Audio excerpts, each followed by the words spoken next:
and I'm the International Partnership Manager at Cbonds. For those of you who don't know us yet, we're a financial data aggregator. We provide 100% coverage of Eurobonds, over 570,000 outstanding bonds, extensive coverage of equities, and absolutely loads of indices and other financial data. We're going to be joined today by Professors Fadhel Kaboub and Scott Fullwiler from the Global Institute for Sustainable Prosperity, who are some of the leading thinkers at the moment in the field of MMT. We've been cooperating with each other for just over a year now, so we're really excited to put together this webinar, where we're going to discuss some of the MMT insights on inflation, which is clearly a hot topic at the moment, and also central bank policies, and we can consider what bond investors need to know. Now, as a quick disclaimer, I've got to say that Cbonds is a data provider, so we don't endorse any particular investment strategy or economic theory. We just provide neutral information and analysis to help you make informed decisions. So the format of today's webinar is going to be as follows. In the first 30 minutes or so, we're going to have a presentation from Fadhel and Scott, and following that, we're going to move on to an open discussion where we'll invite all of you in the audience to pose your questions to our presenters. So without further ado, I'd quite like to hand over to Fadhel and Scott, who will be leading the webinar today. So Fadhel and Scott, you would mind turning your webcast? Thank you everybody for joining us. I'm going to go ahead and load our presentation. I'd like also to present Alex Velshishan, who's our PhD student at the University of Missouri in Kansas City and a research fellow at the Global Institute for Sustainable Prosperity. So we wanted to start this presentation by giving a little bit of context for some of the audience here who are interested in financial markets in particular, and trying to understand how inflation is determined, and as a result, how central banks react to market conditions, to economic conditions, especially to inflation, as price stability is one of their main goals. And we'd like to offer some MMT insights that suggest that what the mainstream of the economics profession have been suggesting over the last several decades, but especially the last 10 to 12 years, is, to say the least, misleading, and that MMT has some more powerful insights to offer on the policy front. So with that, let's put a little context. This is, for those of you who are not very familiar with the literature, you may have seen Stephanie Kelton's The Deficit Myth, highly recommended, in addition to a whole bunch of publications over the last few years, but really literature dating back to about 30 years, emerging out of post-Keynesian economics, Minskian economics, and coalescing in this more recent literature on modern monetary theory. Warren Mosler, obviously, is one of the leading figures. Warren Mosler, for those of you who may not know him, is not an academic economist, but really a market economist, a financial economist that has kind of formed a lot of the original ideas and then coalesced with the academic post-Keynesians like Randy Wray, Stephanie Kelton, Matt Forstater, Bill Mitchell in Australia, and then more recently, obviously, some of the younger generation, including Pavlina Cherneva, Scott Fullwiler, my colleague here, Stephen Hale, and Dirk Entz, and so many others. So, but it's not just the academics, it's not just Warren Mosler. In the last few years, quite a bit of coverage in the mainstream media on MMT ideas. This is one of the more recent pieces in the New York Times. In financial markets also, somebody like James Montier, who has completely endorsed the MMT approach, analytical approach. Again, not from an academic perspective, not from a public policy perspective, but from a direct market perspective. So highly recommended. We'll be happy to share some of these pieces with you if you're interested. Please note that in the chat and we'll get those to you. So just a quick overview, and even Mario Draghi, who's not an MMT economist or a colleague of mine, has suggested that there are some meaningful insights that that central bankers should consider. And Draghi said this as a central banker, I believe during one of the last few press conferences he did as a ECB, as the head of the ECB. In the mainstream media, not just the New York Times, but Bloomberg has covered MMT insights extensively, especially in the most recent period related to supply chain disruptions, the COVID-related inflation pressures, which we will mention today. This is a great podcast by Bloomberg with Stephanie Kelton. Highly recommended. So what is this thing we call MMT? What are some of the main insights? And how can we use these ideas to better understand inflation, better understand central bank policy, and make more informed decisions? So we emphasize the concept of the spectrum of monetary sovereignty. We emphasize the idea that not all countries have the same degree of monetary sovereignty. You notice here on this end of the spectrum, you have countries that have no monetary sovereignty whatsoever. These are countries that essentially have dollarized their economy, for example, like Ecuador, completely giving up a national currency. Then you have some countries with very limited degree of monetary sovereignty, some with higher, more adequate degrees of monetary sovereignty. And some of the countries have a very high degree of monetary sovereignty. And I'll define how you can get to this level, what it takes in terms of economic policy to actually climb up the ladder, so to speak, and acquire higher degrees of monetary sovereignty. Countries on this end of the spectrum, high degree of monetary sovereignty, would be countries like the United States, like Japan, like the UK, like Norway, and so on. Most developing countries will be somewhere in the middle. So what determines where you sit on the spectrum is going to be whether or not you have your national debt denominated in domestic currency or foreign currency. So most developing countries have both. They issue bonds denominated in the national currency, but they also borrow in dollars and euros and yen. And when you do that, you lose a certain degree of monetary sovereignty because you become vulnerable to these external shocks, which forces you and forces your central bank to manage your exchange rate closer to a fixed exchange rate system to protect your economy from external shocks. Whereas countries that have all of their debt stock denominated in the national currency, like the US, like Japan. Japan has the highest debt to GDP ratio in the world, 265%, but it's all denominated in Japanese yen, which means you have no risk of insolvency related to the Japanese debt. Same thing is true for the United States and so on. So to be more specific, a country with a high degree of monetary sovereignty issues its own national currency, collects taxes in the same national currency, only issues debt denominated in the national currency, and as a result does not need to fix its exchange rate to the dollar, to the euro, or to any other currency or commodity for that matter. And an important distinction that MMT makes is the distinction between the issuer of the currency and the users of the currency. You and I are users of the currency, of a national currency, say in the case of the US here. States, municipalities, local governments, corporations, all of us are users of a national currency, which means financially we have to earn that income first in order to spend responsibly. And we could borrow also from a bank, from a friend, from anybody, but within limits, within reasonable limits. Once we borrow, we have a debt that we must work hard to pay off, either by working more, spending less, or doing both. The national government, the federal government, doesn't operate under the same sound finance principles, so to speak. The national government has additional spending capacity, additional fiscal policy space that users of a currency don't have. So don't try this at home. That's the idea. And I'll show some examples. And this is where the MMT analysis differs from the mainstream approach, and as a result, our approach to inflation will differ substantially. So, Scott, this is you to elaborate here.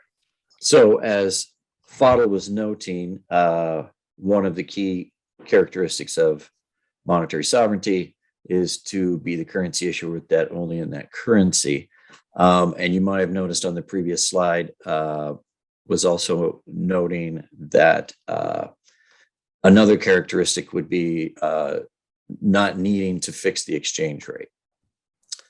Of course, a number of countries that we consider to have a large degree of monetary sovereignty do have exchange rate systems that vary from, say, a fully floating system. So we like to talk about two characteristics. And this is something that is frequently misunderstood about MMT. A number of people will note the first point when discussing or critiquing MMT. They will typically miss the second one. And the second one is quite crucial. As I like to say it this way, that the second one would be a combination of the ability to withstand, avoid, or counter significant exchange rate depreciation. And key is without reversing fiscal or monetary policies, meaning you can take care of your people without having to reverse course if the international financial system goes in a different direction, doesn't approve of what you do, and so forth. I have a few examples below. These are most definitely not exhaustive, but for withstand, of course, the best case scenario would be something that key currency issuers, most rich nations can do. They can fully float their exchange rates. They have significant depreciations here and there. I mean, aside from traders and such, not too many people notice. Again, other countries that may not be key currency issuers or maybe, they can do other things. They can reduce exchange rate pass through to inflation and financial vulnerabilities to changes in exchange rate, domestic interest rates, vulnerabilities to commodity prices and such.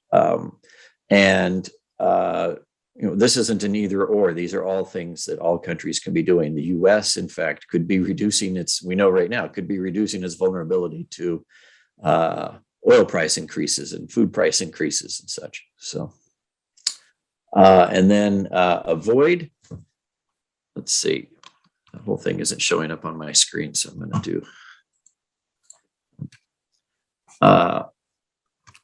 avoid. Some countries have a weak exchange rate, which of course it's hard to speculate against an exchange rate that's already being kept weak on purpose. We've seen this arise in particular since the Asian financial crisis. Obviously, countries with persistent current account surpluses can build large reserves, build big sovereign wealth funds and such. We're also seeing a number of countries have bilateral clearing settlement arrangements with some nations they trade with, so that reduces the need for gross flows of current foreign exchange in and out of the currency, and counter manipulate, adjust capital flows, macroprudential regulations, meaning if there is pressure, there are things that can be done to reverse that or ensure that the negative consequences don't arise. Of course, again, these are not exhaustive. Countries don't necessarily have to stay within one category and so forth. But the point being that, again, without reversing fiscal or monetary policies, you can effectively take care of the people in your country. So we have a few examples. U.S., obviously, people would typically start with that one. U.S. government, of course, 100% debt in its own currency. It is the reserve currency, which some would say gives them the privilege of being able to run persistent current account deficits. Also have flexible exchange rates. We regularly have significant swings in our exchange rate. We're a leader in high value added goods and services, which again creates some ability to withstand those exchange rate swings. China, most of its debt is in its own currency. It does have a fixed exchange rate. It obviously has substantial current account surpluses and foreign exchange reserves. The other thing it can do is has very strong control over capital flows, as is well known. And it might still have its RMB value below market. And of course, it's also growing into a significant producer of high value added goods and services. Switzerland, 100% debt in its own currency. By the way, these figures we're getting from Cbonds. Fixed exchange rate again, but again, persistent current account surpluses. They have a high value added economy, high value added exports, and they're one of the countries that aims to keep their exchange rate from appreciating. And then lastly, we have example here, Saudi Arabia, which only 61% of the government debt in their own currency, and they have a fixed exchange rate. In fact, a very fixed exchange rate that hasn't changed in about 35 years. But of course, large current account surpluses, large foreign exchange reserves, large social wealth fund, and large, very inelastic demand for fossil fuel exports, at least for now, of course. And that the inflows of dollars from that in many ways hedge the debt that they would have in the in dollars. So those countries would all have significant degrees of monetary sovereignty in our framework. We're not necessarily ranking them right now, but just providing some examples of characteristics that lead to monetary sovereignty. Wonderful. Thank you, Scott. So as you can tell from the few slides we have so far, MMT is not just about printing money. It's the degree of monetary sovereignty is not about a country having its own national currency and it ends there. It's actually much more nuanced, as you can see. So now the question becomes, with a country, even like the United States, like Japan, like China or Switzerland or Saudi Arabia, what is the actual limit to how much additional government spending can take place without bankrupting the country, without the run on the currency, without causing inflation? So what is the actual limit? So this is how I'd like to frame it. The mainstream approach tells us you have tax revenues that you use to spend, that allow the government to spend. And the mainstream will even tell you the government can also borrow. You have this additional capacity, but it's up to a certain limit. And it's disciplined by markets, it's disciplined by credit rating agencies, and so on. But beyond that, we're told if you exceed that borrowing capacity that the market allows you to have, you're going to have hyperinflation, you're going to turn into a Venezuela or something like that.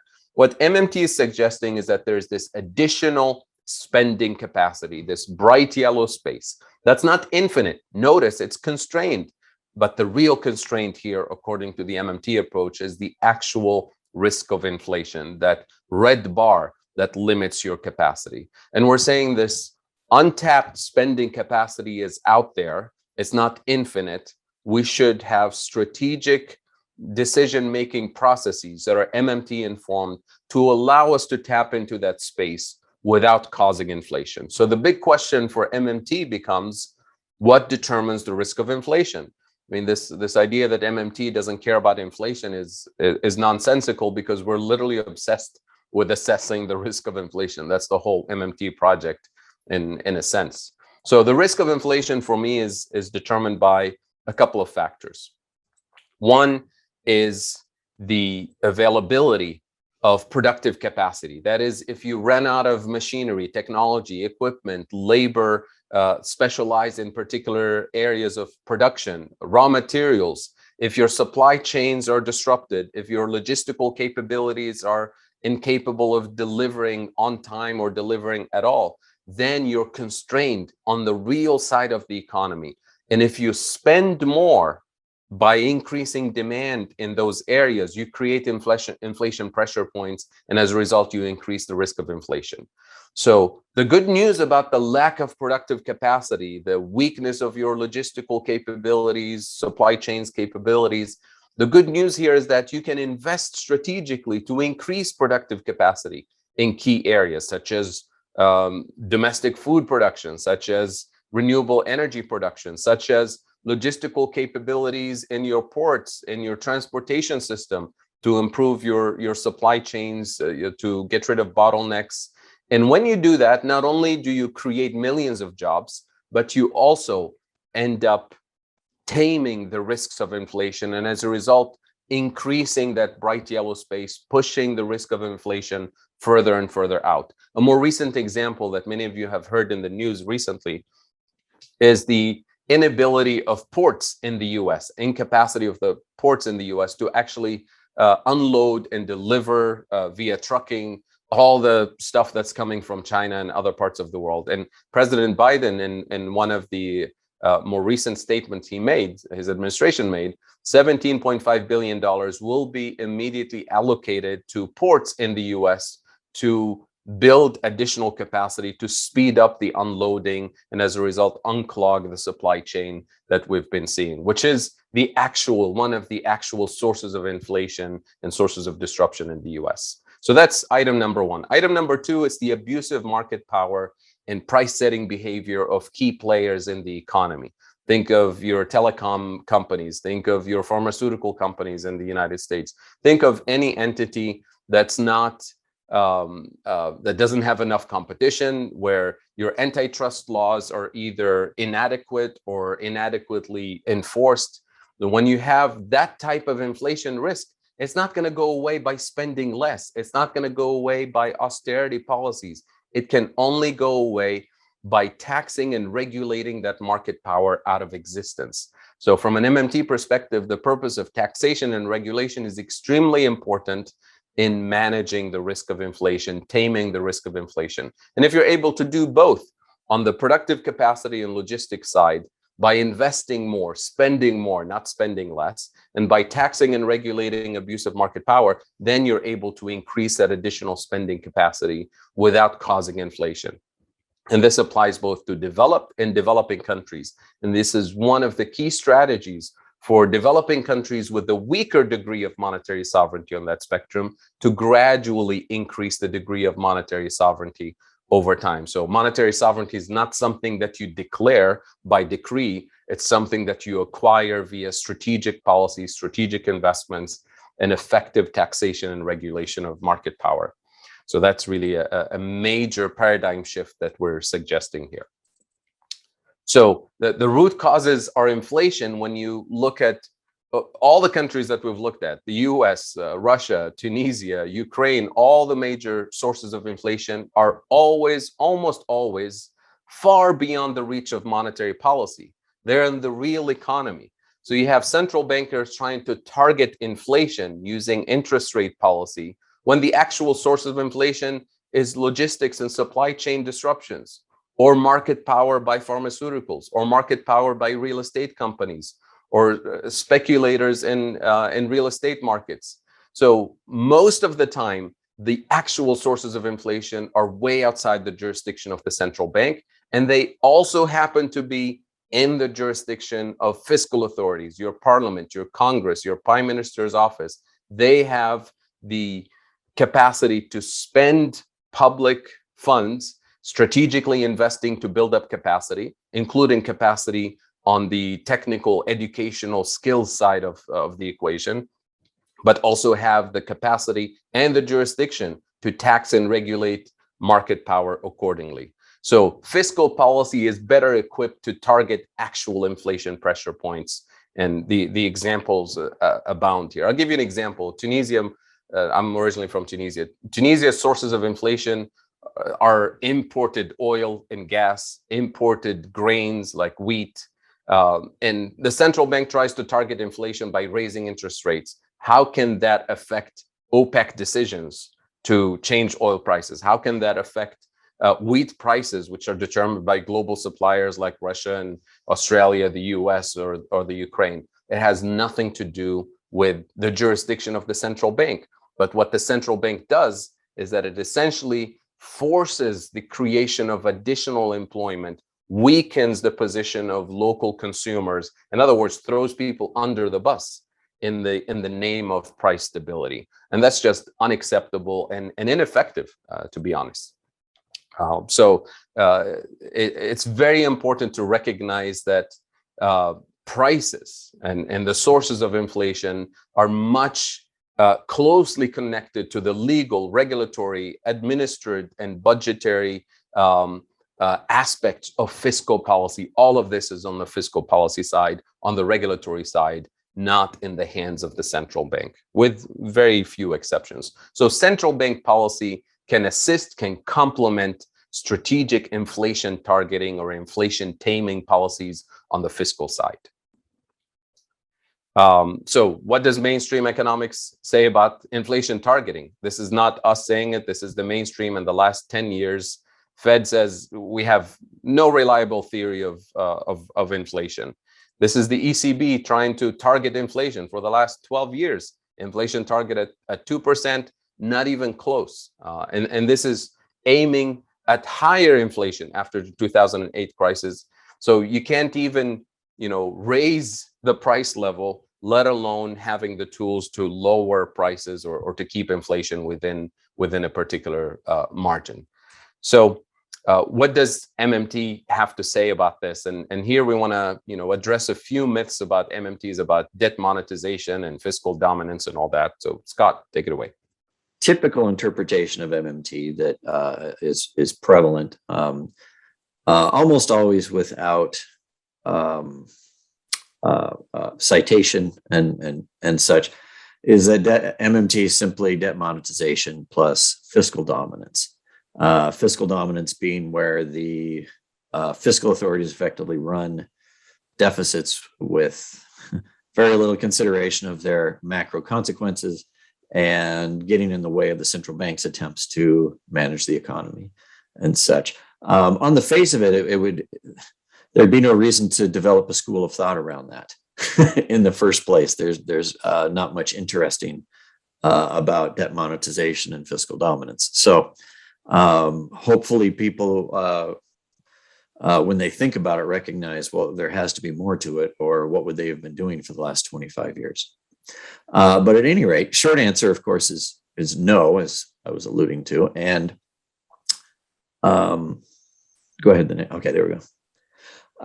Because only nations that have substantial monetary sovereignty can act like they have substantial monetary sovereignty. If you're going to act like you have substantial monetary sovereignty and you don't have it, you will get in some trouble, of course. The others, again, have to start to think about how do they withstand, counter, avoid vulnerabilities to changes in exchange rates and such, as I mentioned on the previous slide. And that should also be a policy goal for them, right? It's not just about where do you stand in those matters. It's about it's part of a development policy. Okay. So we're going to look at using some Cbonds data. We're going to look at a few sample countries, some of the characteristics, largely looking at bonds and interest rates, of course. Go ahead. So Norway, the Norwegian kroner, they have 100% of their national debt in domestic currency. And again, on Cbonds website, it gives you this information right up front. Wanted to look really quickly at, I see we're getting low on time, so I will go fast, but want to look really quickly at a event that happened with the Norwegian kroner in the mid-2010s. You can see on the top left, that's their spot exchange rate relative to the dollar. And there's this thing, there's this movement in 2014 to 2015 where their exchange rate weakens. That's the dollar strengthening, of course. On the right-hand side, I've got the year-to-year growth rate of that. So you can see the kroner, top right, fell 30 to 35% and sustained that for a year or so. So what were the go back. So what were the consequences? Well, on the bottom left, you have the consumer price index. I don't really like the way Fred puts graphs together because it looks like their inflation rate skyrocketed. But 2015 to 16, their inflation went from about 2% to 4%, which exchange rate falling 35% and staying there for a year. And you get a 2 percentage point increase in inflation. Seems to me that means you probably don't have a whole lot of exchange rate pass through. And you can see just a year or two earlier, their inflation was at 3. So 4 isn't too far out of the typical volatility that they have. On the lower right, you can see that throughout all of this, in fact, the central bank was lowering interest rates, and the longer term rate was remaining pretty anchored to the path of the central bank's target rate. And that's monetary sovereignty. When you've got this big shock happening, you don't have a lot of inflation, and policymakers can continue along the path of taking care of their people and not have to reverse. Okay, next. And there's historically, you can see again using Cbonds data, you can see the yield curve basically remaining pretty anchored to the central bank's target rate. Go ahead. Canada, 98% in the Canadian dollar. There on the right, we can see a good deal of increase in the national debt, of course. So most countries had that happen during COVID. Next slide. And again, throughout all of that, the interest rate remains basically anchored to the central bank's target rate. There is a bit of an increase here in 2021 that has to do with the fact that they began their taper of quantitative easing well before the Fed had done that. And that has had a bit of an effect on the expected path of central bank's interest rate target and being reflected in interest rates. Okay. Bank of Russia, obviously more of an expertise to our friends at some of our friends at Cbonds and such than mine for sure. Most of the national debt in the domestic currency, and we can see here the bonds in the domestic currency again remain anchored to the central bank's target rate. And we wanted to give you an example of the opposite happening, where we've got two countries, Bolivia and Ukraine, that have substantial debt in foreign currency.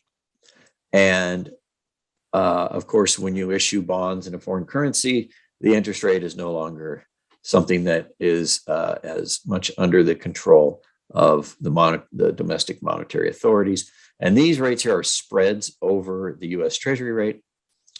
And you can see substantial spread there, 4 percentage points, 6 percentage points, 8 percentage points. Also what happens during COVID, the enormous spike there. And even with Bolivia repaying an IMF loan, they're still at 6 percentage point spread over the US Treasury rate. Okay, so, well, in the interest of time, probably not going to be able to do much of a long answer here, but so we could do a bit of a longer answer. I think the next one has everything on it, so I wouldn't go through. Oh, I guess not. I deleted it, but maybe it didn't show up. Oh, yep, that's right. You would have had to refresh. Okay. Anyway, the core point here is that debt monetization really isn't a thing, as we would say. Central banks always sterilize bond purchases if they were to do it along the lines of QE and such, because they either drain the reserves if they remain in a corridor system to hit their interest rate target, or they pay interest on reserves at the central bank's target and run a floor system. From the government's perspective, that ends up being as if the government had issued T-bills anyway, because central banks generally pay their transfer their profits to the government each year. And if the central bank is paying more interest because it's increasing the monetary base, it ends up transferring fewer profits to the government, and that ends up being as if the government had issued its own T-bills anyway. So because those are effectively the same thing, issuing T-bills or having the central bank purchase the debt or directly lend to the government and the government deficit spending, and ending up in a floor system. MMT has always been actually agnostic about whether to issue bonds or not when a deficit is incurred. It's not an MMT prerequisite, even though we're frequently defined as monetization. And as we've shown in the previous slides, the ability to print money is really then the ability to incur deficits and anchor the interest rate on the national debt to the central bank's target rate. Okay, go ahead. Let's just pointing out a number of obviously a lot of countries were central banks were supporting government bond markets during COVID. A variety of responses, as we can see there, a lot of them doing more of the standard QE, but some of them directly setting interest rate targets or directly lending. Okay. Again, with all of the debt that's being run up in the last year, we put together yield curves for those 4 countries: US, UK, Japan, and Germany. And note, of course, that the highest interest rate there is on a 20-year and plus maturity Treasury, US Treasury, of about 2%. So again, this is an indication of monetary sovereignty, of being able to anchor the government's, anchor the interest rate on the government's debt to the central bank's target rate. Go ahead. Oh, yeah, just zip through all of these real quick. Wait, go back one more, sorry. I just meant to get here. I just want to say one thing. Fadhel was pointing out that MMT sees a significant role in fiscal policy, both managing the economy and managing inflation.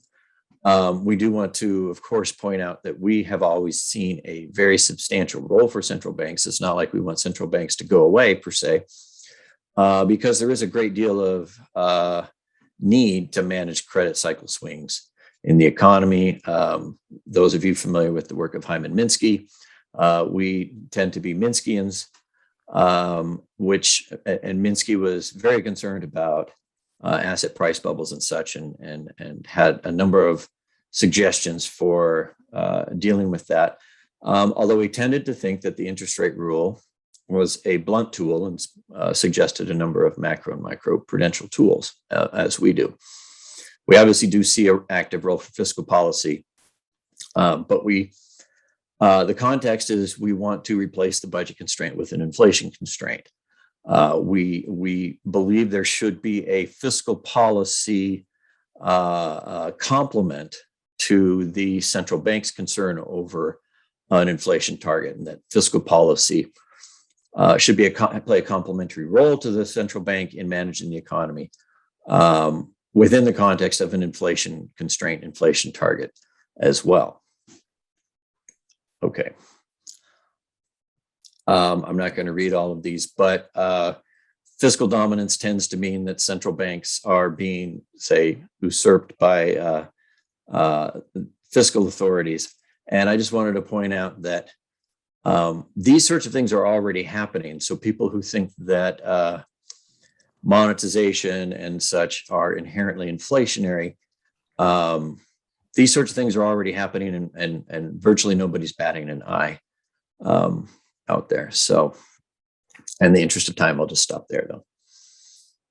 Well, thank you, Scott. So I'll just wrap it up and conclude and open it up for questions and comments. But essentially, from what you've seen today, if you're managing a portfolio, if you're managing a bond portfolio, you're obviously concerned about the risk of inflation and what determines inflation and what central banks will do about inflation. And what we're suggesting here is that there's a paradigm shift in motion, essentially, in the economics profession, in the world of central banking. The old ideas about inflation and inflation targeting within the central bank universe is, to say the least, stalling. And what we're suggesting is that there is a different way of assessing the actual sources of inflation. So an MMT-informed strategy to think about inflation risk is to look at what central banks are doing and what theoretical framework they're using to analyze the risk of inflation. And if you see it consistent with the actual sources of inflation that MMT is suggesting, then you know that central bank policy and fiscal policy would be consistent with addressing the risk of inflation. But if you understand what we've presented here today, that the sources of inflation are out there, way outside the jurisdiction of the central bank, and somehow the fiscal authorities are abdicating their responsibility to deal with the actual sources of inflation, and the central bank is under the illusion that interest rate policy in a traditional way are going to deal with the risk of inflation, then you know that both will be failing at actually taming the risk of inflation. So you'll have sort of an edge in your analytical framework to understand where public policy is on the fiscal and monetary side, and where the actual risks of inflation lay, and where you can how you can arbitrage that in terms of your portfolio management decisions. So I'll leave it at that, and I'm happy to take questions. Alex will be with us also to take questions, and Scott. Thank you again for the opportunity. It was really wonderful, and actually I think you've my introduction personally to MMT, probably like a lot of other people here, was Stephanie Keltman's book, which you mentioned at the beginning of this, and I found you went on to answer a few of the questions that were burning for me personally following on from reading that, and especially pertinent to the United Kingdom when you're talking about labor shortages driving inflation and how we could deal with that. I mean, I'm from the UK, and obviously anyone who looks at the news can see that we're having issues with that, which are driving inflation at the moment. Looking at that from an MMT perspective is particularly fascinating. We haven't got all that many questions yet, so I'd invite everybody who's here to start posting them. We have a few. What I want to do in the meantime, while you guys all think of what you would like to post in terms of questions, I would like to give a very, very quick presentation of how we would draw this information out of the platform. So how you can actually use Cbonds to analyze markets and analyze investment opportunities. And a couple of the questions that have been sent relate to downloading the slides following the presentation. I think you guys wouldn't have anything against it if I go through and email everybody with the slides following this presentation. There's a lot of information in there, and I think everyone would like to take some time to read through it, especially those who are kind of new to MMT. So I think what I'm going to do right now is share my screen and do a quick look at the bond search while everybody has a think about what they would like to ask you guys. So this is the Cbonds platform, bond data, obviously stock data as well. For the purpose of this, we're going to look at bonds, and we're going to do a quick bond search to pull out some data that might actually kind of reinforce what we've just been talking about, and give you a little bit of food for thought to go out and do a bit of your own research and have a look at what could be an opportunity in the bond market going forward. So we mentioned Ukraine briefly. I have with my conversations with Alex that he's from there, so I think that might be a nice country to specify. What we're going to do is just look at the bond search here. This is a tool we can filter the entire bond universe and pull out data relating to the bonds. Again, time constraints, I'm going to have to do this rather quickly to give everyone a chance to ask any questions they'd like to cover. But if we just go in here and we type in, let's say, Ukraine, we're going to look at government bonds. So we're going to search for sovereign bonds in here. And we're going to have the opportunity of either specifying to use local currency or using US dollar. Because that was obviously quite a big point that you guys made about issuing debt in your own currency as opposed to issuing it in foreign currency. So that, as you showed in your presentation, it's something we're able to determine when we have a look at Cbonds. Chosen Ukraine, we're leaving the currency blank because we want to see how many bonds are issued in each currency. And here we could specify yield. Again, we're not going to do anything like that. We're just going to do a quick look at the entire bond universe, or all the bonds issued by the Ukrainian government. We're going to leave ratings here blank as well. We can look at that later. Any classifications, of course, we're going to leave them blank. Any information related to the issue, we're going to leave that blank as well. We just need to look at everything. We're going to do a quick search, and we're going to find, I guess, a couple of hundred Ukrainian sovereign bonds. We're going to go 214 bonds. So these are either issued in local currency or in USD, or ones here. Local currency bonds. But what we can do, you guys can all see this, is we can make a nice little graph to look at all the bonds issued from Ukraine. And what we're going to have here is two curves the high yielding bonds being the local currency and the low yielding bonds being in US dollars. If we want to go back and just filter out the USD bonds, we can just go back up, do a quick bond search into the currency here, USD, and then we can look at all the international bonds issued by Ukraine. Search here. Results, computing that, and you can see 22 of the bonds that are outstanding in Ukraine are issued in US dollars, but they may have many in euros and other currencies as well. I'm not quite sure about the market, but if we open up one of these bonds here, we can see all the particulars of that bond, and then kind of do some analysis and look at how that bond's been performing individually or compared with other bonds. So here you're going to have fundamental information, issuer information about the bond, and here you can download prospectuses. I don't read Ukrainian, unfortunately, so I'm not able to make any sense of what's up here, but any files or any prospectus documents associated with the bond will be posted here. You can look at the performance of the bond, the yield of the price, over time. You can specify your own period for the performance of it. You can go down and take a look at the different pricing sources. So we aggregate from 300 different pricing sources. And going down, we have more descriptive information about the bond, the cash flow information, and identifiers, and also ratings agencies, data, and below information on who's actually holding this bond. If that is a bond that's of interest to you, what you can do is just add it to your watch list and then monitor it over time, watch its performance. So very briefly, we do that, we save it, and then we can pop into tools and watch list.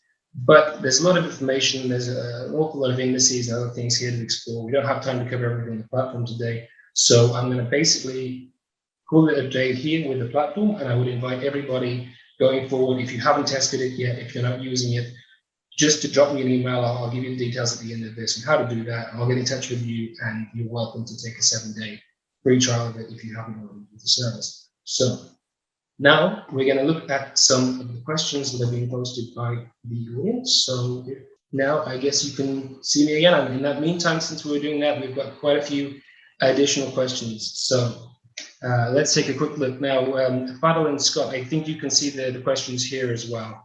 The first question that was posted, I think we can just start. We're not going to be able to cover everybody's questions, but we have an ongoing dialogue, and I'm going to contact everybody so we can afterwards, if people have burning issues as well, we might be able to catch up with you and answer some other things. Now, the first question here from Mahir is related to inflation as a key risk. And I don't know if you guys can see this question, but it says, when you talk about inflation as a key risk, are you specifically talking about demand pull inflation? We're actually talking about both demand pull inflation, cost push inflation. When you think of, for example, the COVID-related disruptions and inflation pressure points, I'll give you an example in the US. There's this idea that the government spent too much money and supported workers during the crisis, and that gave them additional purchasing power to go out on a shopping spree and increase demand, and that's what's causing inflation. So the solution, we're told, is to cut those unemployment benefits and reduce government spending on social, subsidies, essentially, so that we tame the risk of inflation. But when you look at the actual disruptions to the supply chain that actually trickled through the system via price increases, it starts in some cases all the way in China. When you have Chinese government regulations that actually affected coal mining in terms of safety standards and scared the hell out of some mining companies to the point where they actually shut down in the fearing significant penalties for mining accidents. So it's really a safety standard situation. So you have a substantial decrease in coal production in China, and China consumes 70% of its electricity is from coal. So you have disruptions in the coal production, disruptions in electricity, blackouts, major shutdowns in industrial activity, and that trickles into the system.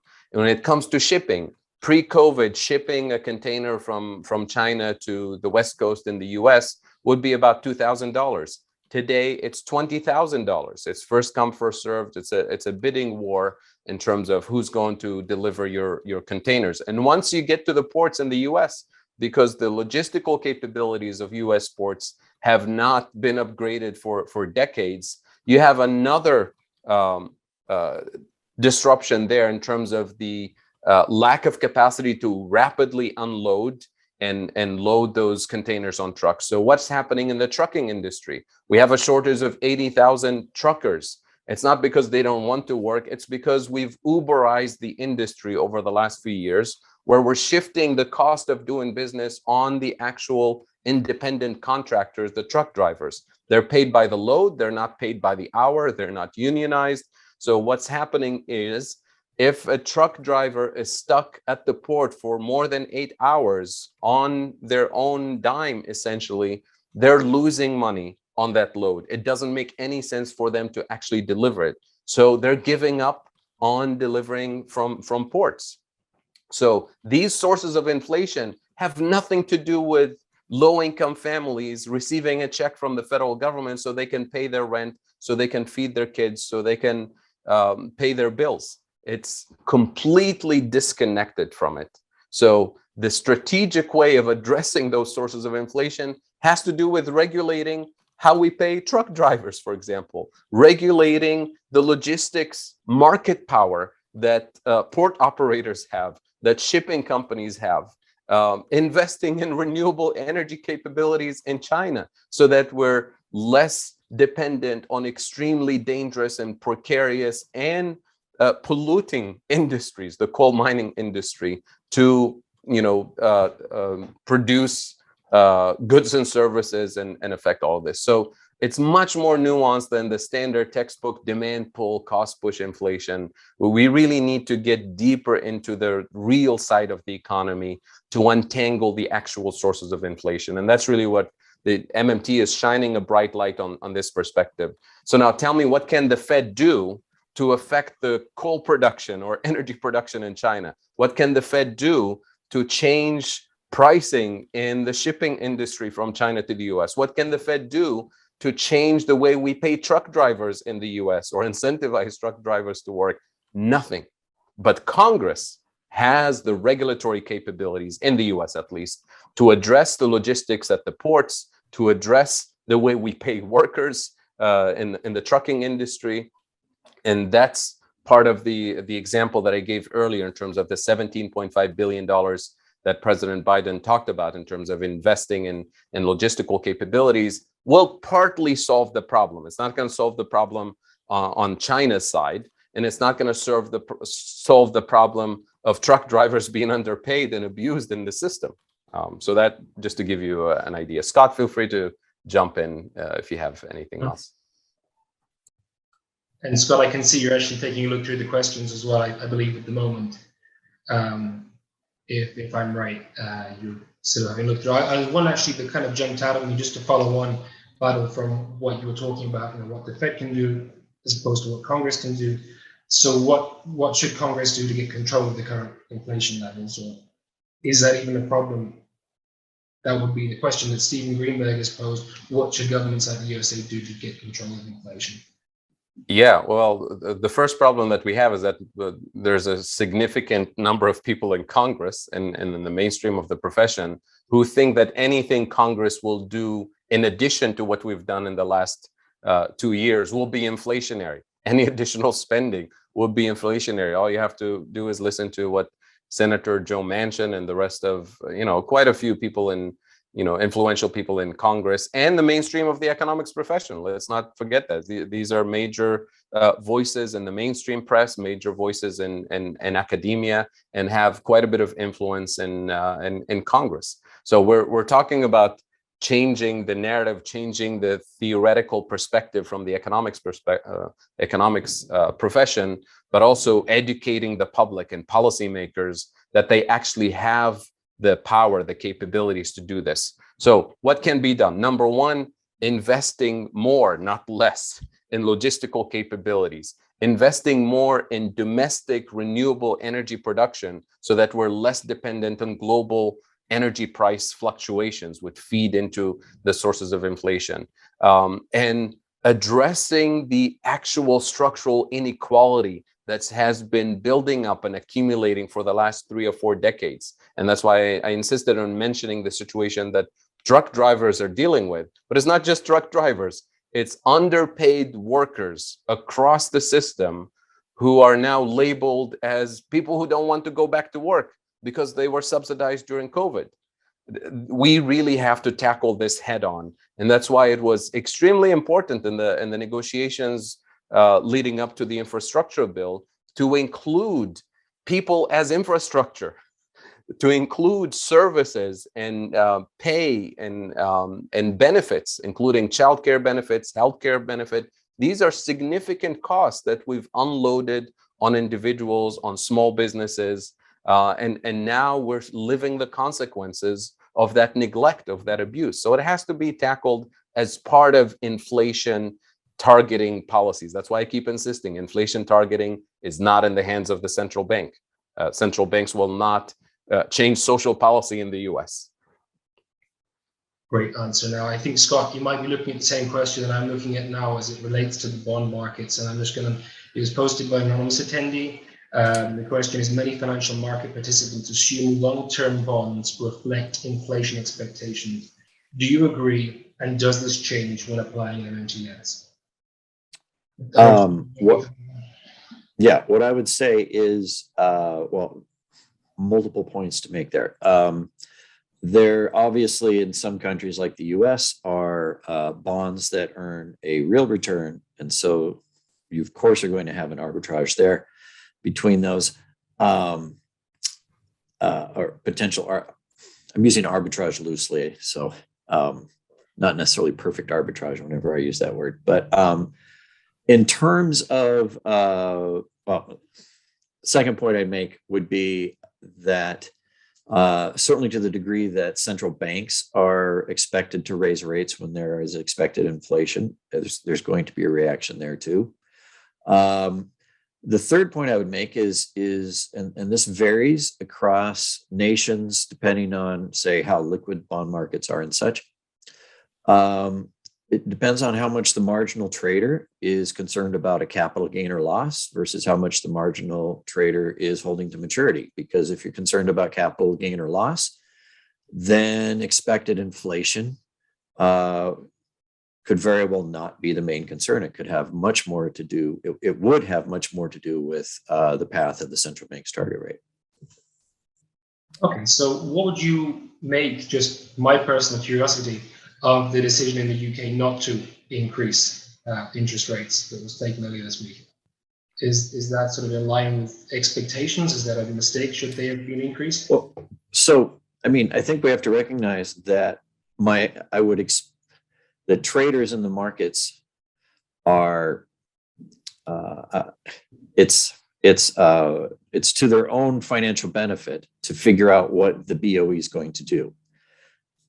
And so this decision by the BOE could, if it is expected to lead to more inflation, you would also be expecting the BOE to be raising rates more aggressively later, right?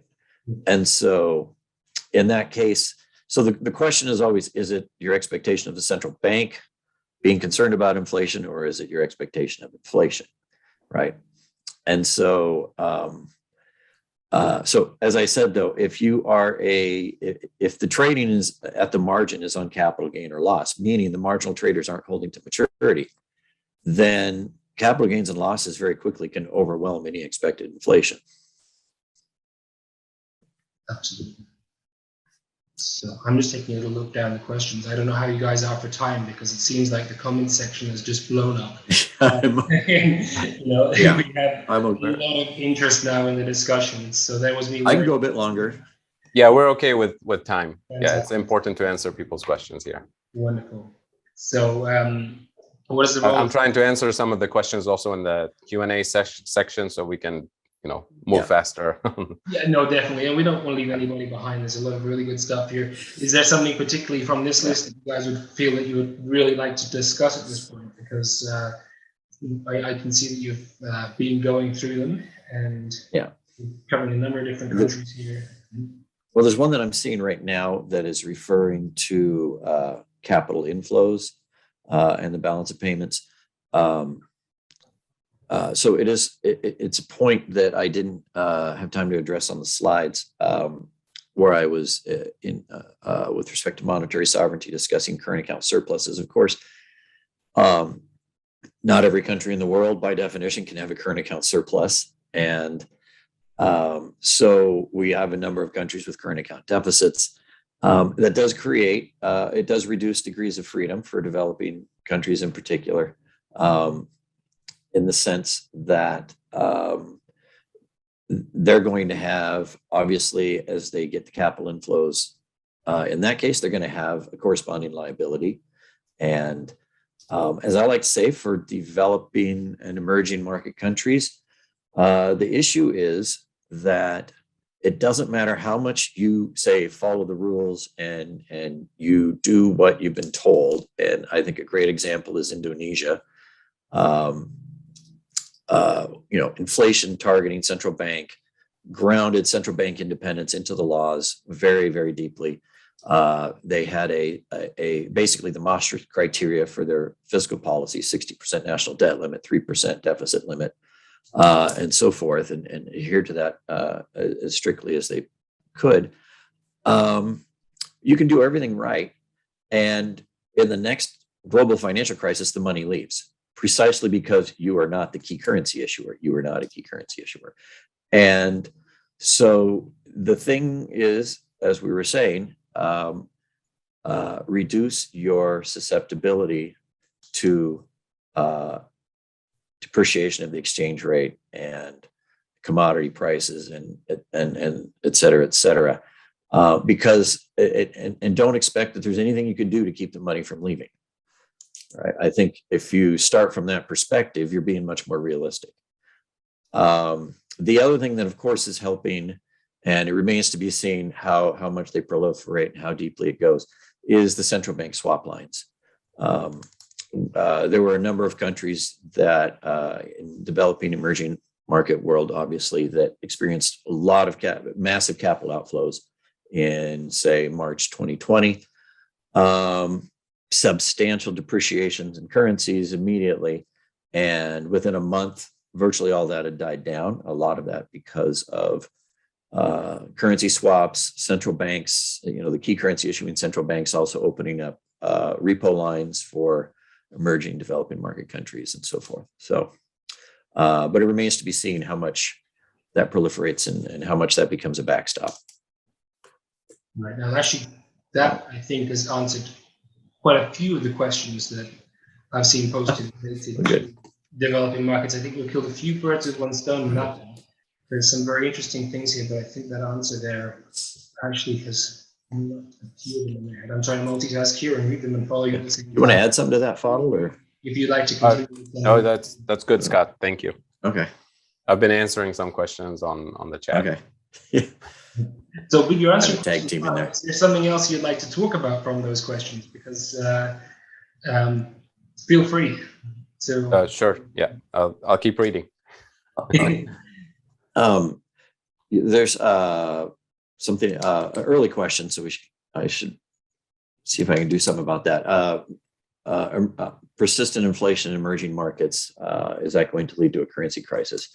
So I would use generally the same framework to analyze that. It certainly could. A lot of that's, again, because we don't have a formal backstop for developing markets, emerging market countries, when there is a currency crisis. Again, the central bank swap lines and such are kind of a quasi backstop as of right now, right? There's nothing like in the international system, like, say, the Federal Reserve providing overdrafts to banks, the Federal Reserve jumping into the treasury markets and the repo markets when there's repo madness 2 years ago. Obviously there's nothing like that, but that we'll see how that develops. But could you obviously there's. Oh, sorry. Go ahead. Oh, sorry. No, you go ahead. Another one of the questions was related to Turkey, and there may be a bit of crossover there with what's going on with the currency situation and the economy. Right. Like back to Paresh's question in a way, how do you think going on there? Right. And of course, And of course, the more debt you have in foreign currency, the more you have vulnerabilities to exchange rate depreciation. The more you have exchange rate pass through, et cetera, the more susceptible you are to those issues and to the inflation in the first place. Okay. Yeah, it's not like we're not saying it's easy, but Right. Especially since there's been generations of advice from international policy institutions and such that has, in our view, been somewhat perverse. And Yeah, for a lot of emerging countries, developing countries, it's these long-term structural, post-colonial, in many cases, industrial policies that have sort of forced them to specialize in producing low value-added content and manufacturing. So you end up importing high value-added content, you're importing capital, intermediate goods, and so on. And then you're exporting lower value-added content. So your contribution is essentially to race to the bottom with labor standards, with wages, with environmental standards. And when you do that, you're structurally trapped permanently. So to escape that trap, you have to become more selective in your export-oriented industries. You have to be more selective in your foreign direct investment strategy. Not everything goes, essentially, and that's a challenge for many developing countries, especially when you neglect investments in research and development and technical training, vocational training. And when your industrial policy is really not yours, it's the industrial policy of multinational corporations who happen to need you to be producing a component in their global supply chain, in which case you have no industrial policy. Your industrial policy is to do as they say, and that's problematic. if you guys are comfortable with what we've covered so far, we could wrap up the conversation at this point, or do you think there are some other points there that you'd like to dig into? Well, there's one that's different from all the others I've seen on savings and balances with foreign countries, impacts on rising debts and lower aggregate demand, et cetera. Trade imbalances. I'm not going to talk about savings imbalances because those aren't the same thing, but trade imbalances, of course, if you're a country with a large trade deficit, you have a hole in your aggregate demand.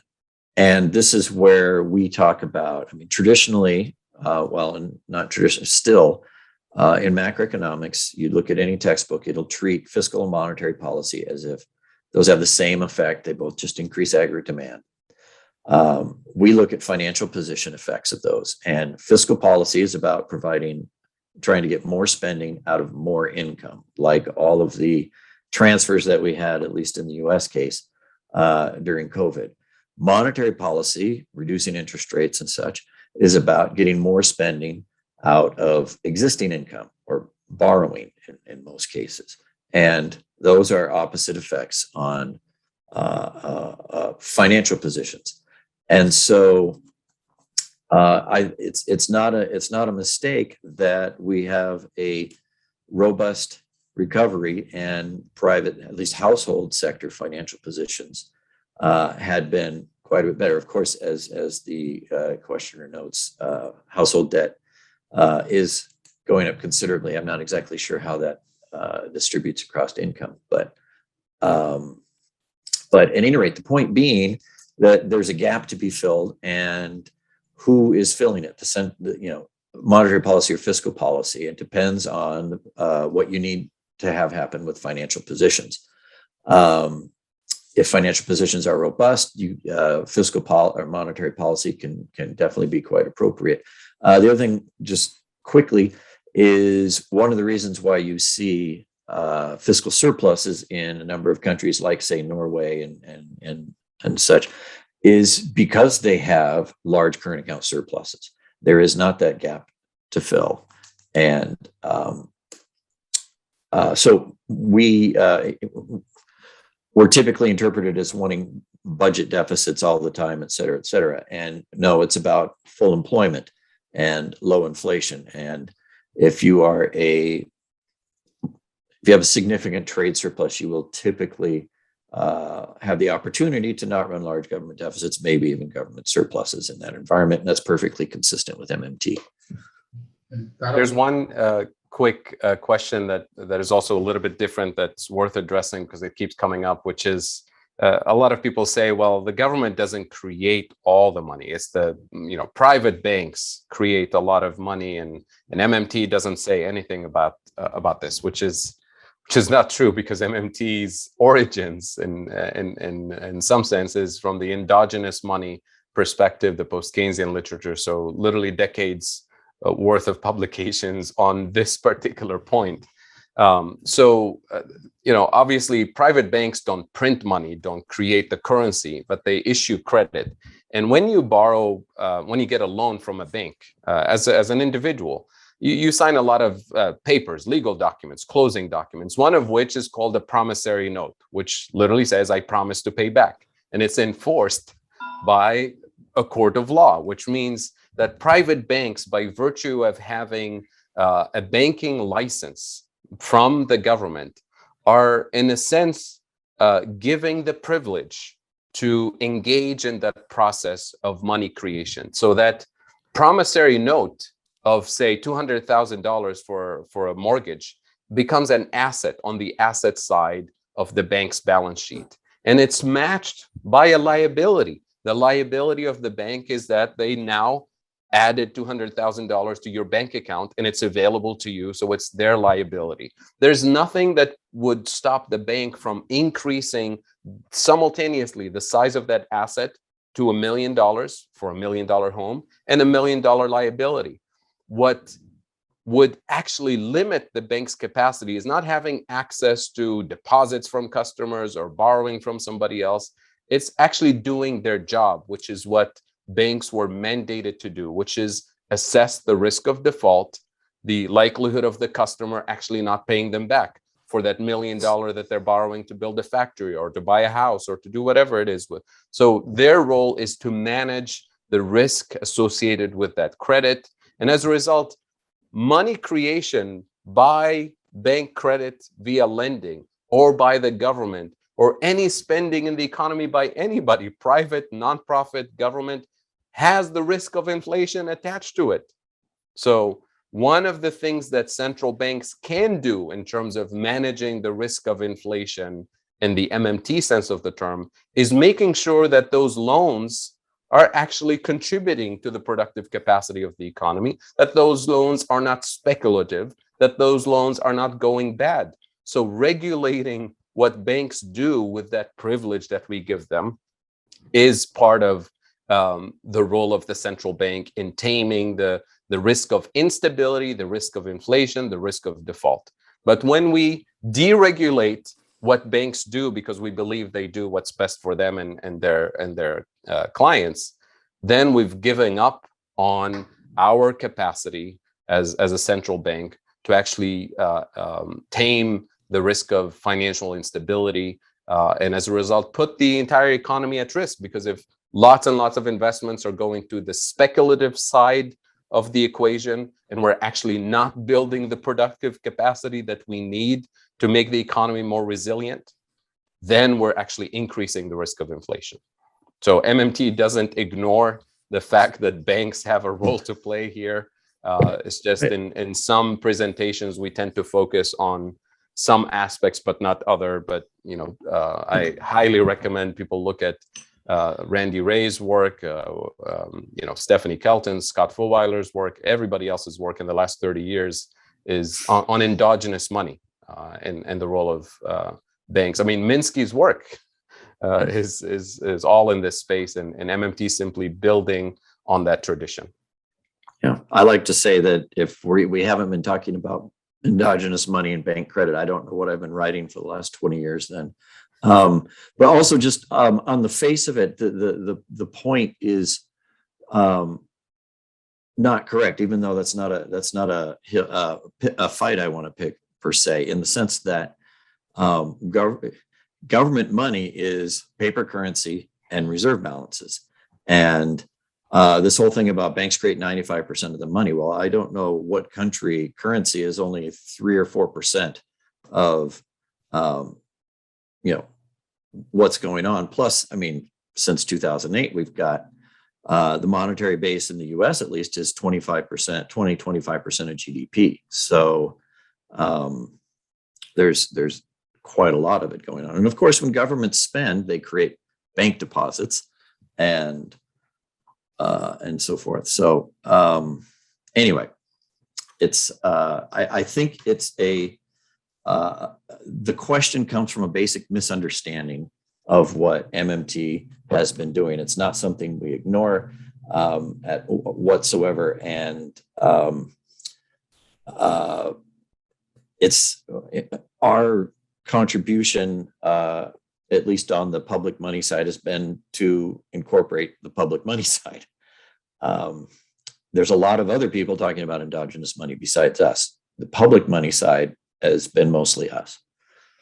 I think that's quite a comprehensive discussion of the majority of the questions here. I think we still probably have a few things that we haven't tapped into, but perhaps we could follow up on it later. It's such a broad topic that I think we could easily do another one of these webinars tomorrow. We'll carry on all week and we still wouldn't cover everything that we could possibly do, but I think we've managed to pull it in a little bit towards the bond markets here as well. What I'd like to do then is invite anybody that hasn't already tried to have a play around with our platform as well. I'm going to contact everybody after we close the session in the next couple of days and send them your notes. And I think the first slide is a wonderful reading list for anybody who's going to get into MMT. So I think that's my Amazon wish list for the next few years there is to start reading up on this a little bit more and then develop a deeper understanding, because it's just so broad and it seems to make a lot of sense. It is a little controversial. So I think at this point, if it's okay with you guys, we could start to wrap it up, and everybody is thoroughly invited to test the platform, to experience Cbonds, to investigate the bond market, especially if you're active in bonds. I will get in touch with you and share the notes. If you have more questions, I'm sure we could probably put together a summation, some of the things I've seen. You've answered 17 of them while we've been speaking as well. So I think we could share that with everybody as well, if we can find a way to do that, because there's just such a lot of ground here to cover additionally. So Scott, Fadhel, Alex as well, thank you so much for your participation, for taking the time to spend this morning with us, and I'm glad our contribution to your research has also been valid, because I was happy to see some of our graphs and charts in your slides. So thank you for your time. Thank you everybody else for attending this morning. I look forward to being in touch with everybody, and look forward to hearing back from you in the near future. So wish you a wonderful day.